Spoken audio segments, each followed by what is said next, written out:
Hi, welcome to Right to Top. I'm Adam. In today's video, I want to talk about vocabulary and more specifically about the words economy and finance.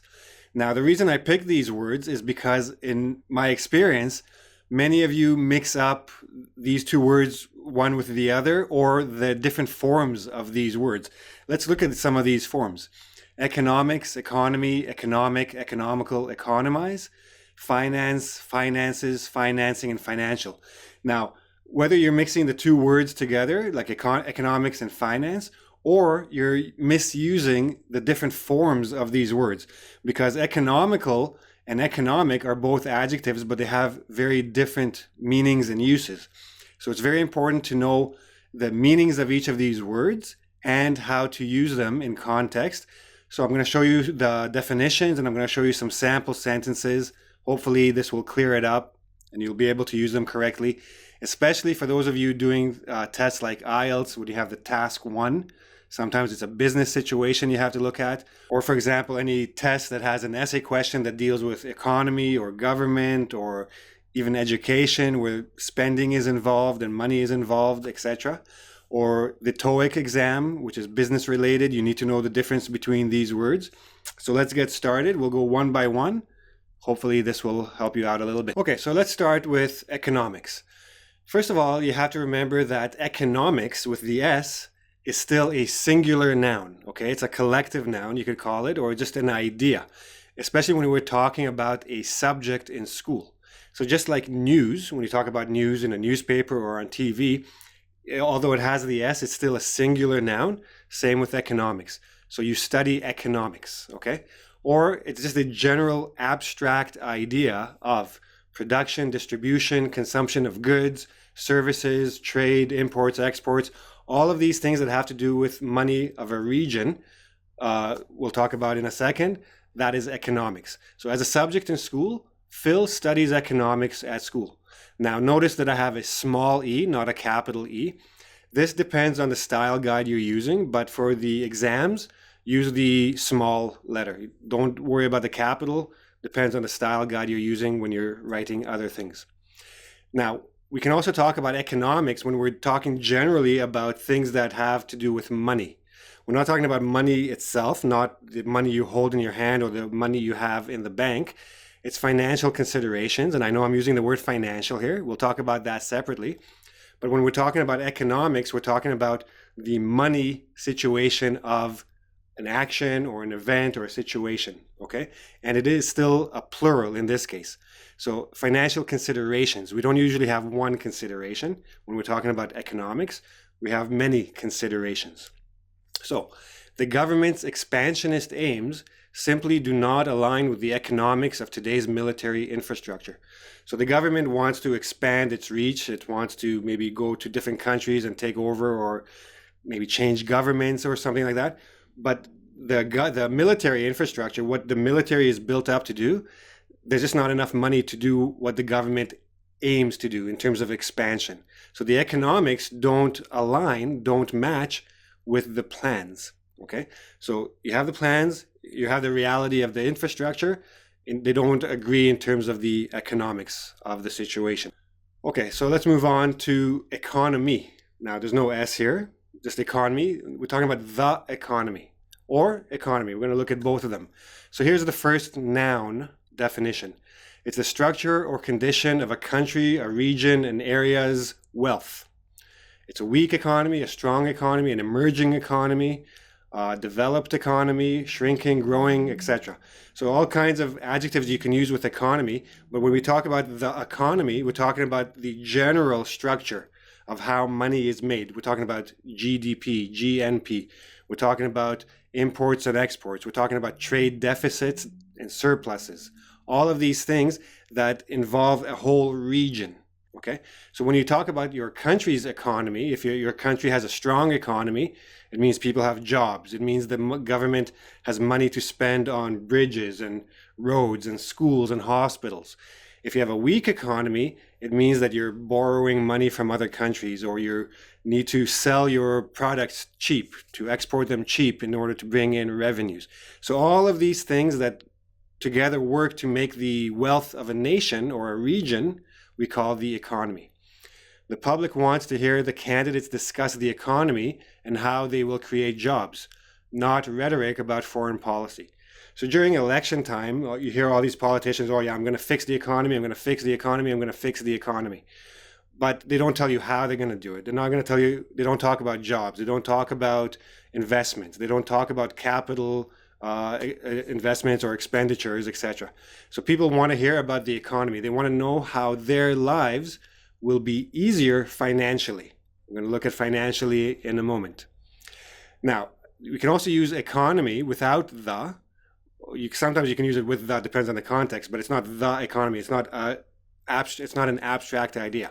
It's a careful use of resources. It means how you use what you have in terms of resources. Now, it doesn't have to be money. It could be time. It could be space. It could be actual resources like things like wood or metals or minerals or oil. These are all resources and how you use them, okay? So we're going to talk about a design of a condominium. The design of the condo takes economy of space into account, yet provides ample comfort. So what does this mean? So the designer, the architect or the interior designer, took the space that was available to him or her, and with that space, he made as much use of the place to put in furniture, put in a kitchen, a bathroom, a bedroom, etc. He used all the space available to him as best and as efficiently as possible to get the most out of it. So he carefully used his resource of space, okay? So he took economy of space into consideration.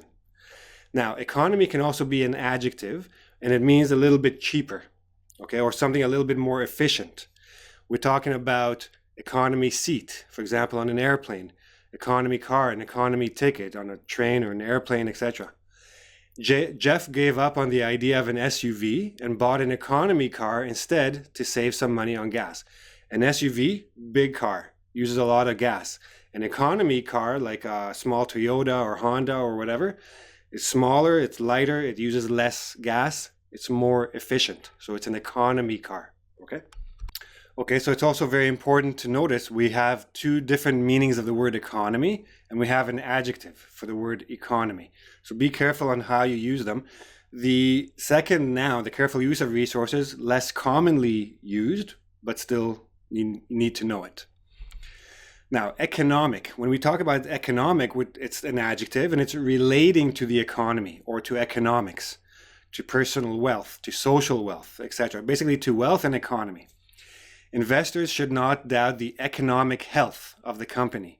In fact, we forecast unprecedented growth this year and next. So when we're talking about the health of the company's economy, how the company makes, manages, controls money, okay, all the things that are involved in terms of labor costs, in terms of production costs, in terms of revenues, taxes, all of this is part of the economy. Even the electricity bills, the lights, etc. It's all part of the economy of the company. And then the economic health is how well or not well the company's economy is doing, or the company's economics are. Contrary to popular opinion, the government's decision to reduce its aid contribution to the UN is not politically motivated, but based solely on economic reasons. So their reasons are economic, meaning that it has to do with their economics, their economy, or whatever the costs of dealing with the UN, whatever those may be. Most middle-class families make economic decisions based on their children's need first. So economic decisions, meaning how are they going to spend their money, where they're going to go on vacation, what kind of car they're going to buy, where they're going to send their kids to school, what job to take, what job to reject. All of these things are economic decisions based on the household or the family's economics. Okay, let's move on. Economical is very different from economic. And this is where a lot of people make a mistake. They use economic when they mean to say economical. Economical means less wasteful. It's more efficient use of money, thrifty. Bill and Linda plan to drive to Vancouver this summer, but with gas prices being as high as they are, it is actually more economical to fly. Means it makes more financial sense. It makes more money sense, basically. It's cheaper, to put it simply. It is more economical to cook and eat at home than to regularly eat at restaurants. Restaurants are expensive. Going shopping and cooking at home, much cheaper. Small cars are much more economical than large SUVs, we mentioned before, but many people nevertheless purchase the gas guzzlers as a status symbol. So the small car is more efficient in terms of how much gas it uses, and because it's more efficient, it obviously works out to be cheaper. Okay, gas guzzlers means guzzle means drink a lot. So a gas guzzler is a car that uses a lot of gas. It's good little slang to know there. Okay, so now we're going to look at economize, which is the verb of economy. To economize basically means to spend less or reduce costs, essentially to save money. Okay, so many companies are now shifting to automated production so as to economize on labor costs. To economize on labor costs basically means to reduce labor costs, to save money. One of the first things students learn to do in school is to economize because they have no time to work and limited funds for spending on food and going out. So students go away to school, their parents give them an allowance or they saved money from working and are basically paying for themselves. So they learn to economize. They learn to spend less to get what they need because they don't have that much. So a little money has to go a long way. So instead of buying the brand name cola drink, they buy a no-name brand because it's cheaper. Okay, so they economize on certain things. Let's look at finance. So like economics, finance, no S, singular, is a subject of study at school. So Janice is majoring in finance at university. Here I put finance with a capital just to show you that both are okay. For the IELTS, TOEFL, etc., just use the small f, the small e, or small letter for any subject except a language. English is still English, still capital E. But so when you study finance, economics, you're studying abstract ideas, the system of a place. Finance, you're studying more practical things, more specific things like accounting. You're talking about corporate finance, personal finance, investments, commerce, okay? So these are more specific handling of money, how to handle money, how to make balanced budgets, assets, liabilities, etc. When you're talking about finances with an S, okay, even though it's technically a plural, but we can use it as a singular again. It's money to be used, saved, managed by a person, group, or company. So finances are the actual money. How are you going to control our finances? Our finances basically means our money, but like money is uncountable, finances is also uncountable and can be used as a singular or a plural. After bleeding money for 3 consecutive quarters, the board of directors finally decided to bring in a more qualified CFO, Chief Financial Officer, to manage the company's finances. So the company's been losing a lot of money. They bring in somebody new to manage the finances, to manage the company's money, to make sure they're not losing money, not bleeding money out of the company. Financial, adjective. So this has to do with money matters when you're talking about money things. With Bill's promotion, and thus his improved financial situation, means he has more money, the family decided to change their vacation plans and go to Disney World. So before they were going to go visit his grandparents in Florida. Now they have enough money to go to a nice resort like Disney World and have a much nicer vacation because his financial situation, basically his money situation, has improved. When you talk about financial, we have collocations. We use financial situation, so financial disaster, financial problem, financial advice, financial risk, reward, institution, year, aid, commitment, a lot of things that are financial. A financial institution, for example, is a bank, mostly. There are other financial institutions. A person in the US who does not have health insurance is not only risking his health, he is also risking financial ruin. Means if you get sick in the US and you don't have insurance, healthcare is so expensive that you can be financially ruined. You can go bankrupt, have no more money after you pay all your medical bills, okay? To finance. To finance is the verb, first of all, is the verb of finance. It means to supply with money. To finance something means to pay for somehow, to give monetary support for something. Supply with money, funds, capital in terms of business, or to pay for something in installments, like a loan. So the first one, as the school would not cover their trip to the basketball finals, the team decided to hold a bake sale and raise the funds to finance their trip. So the team was able to get into the finals, but the finals is in a different city. Now, to get to the finals, they need buses, they need a hotel maybe to spend the night, they need all kinds of things that cost money. The school would not pay for it, but the team still wanted to go. Obviously, they're very proud of themselves, so they had a bake sale. They sold cookies and pies and whatever, and the money that they made from this sale they used to finance their trip. Means they used it to pay for their trip. On the other hand, to pay for something means to get a loan, basically. If you want to buy a car and it's $40,000 and you don't have this kind of money right away, you can put down a down payment, $2,000-$3,000, and then each month you will pay back that loan. You will finance the car over 4, 5, 6 years, as long as it takes to pay it all back. These days, most people do not buy their car outright, but rather finance it over a 4 to 6 year term. Okay. And lastly, we have financing. Financing is basically the noun situation of to finance. It is to get money or to provide money, pay the costs of something so that somebody has the monetary support.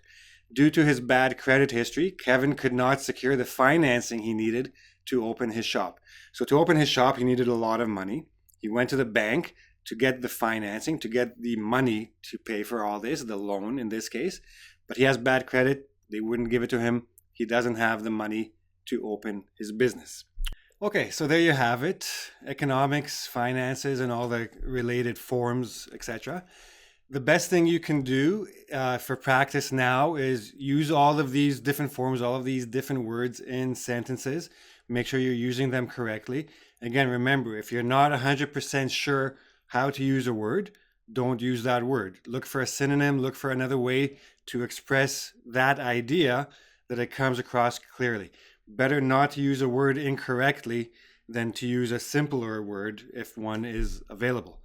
If you want to put your sample sentences below here in YouTube or Facebook, Twitter, Instagram, any of my social pages, I'll be happy to give you some tips on them. You can also help each other, check each other's sentences, make sure they're correct. If you have any questions, of course, please ask as well here or the other pages.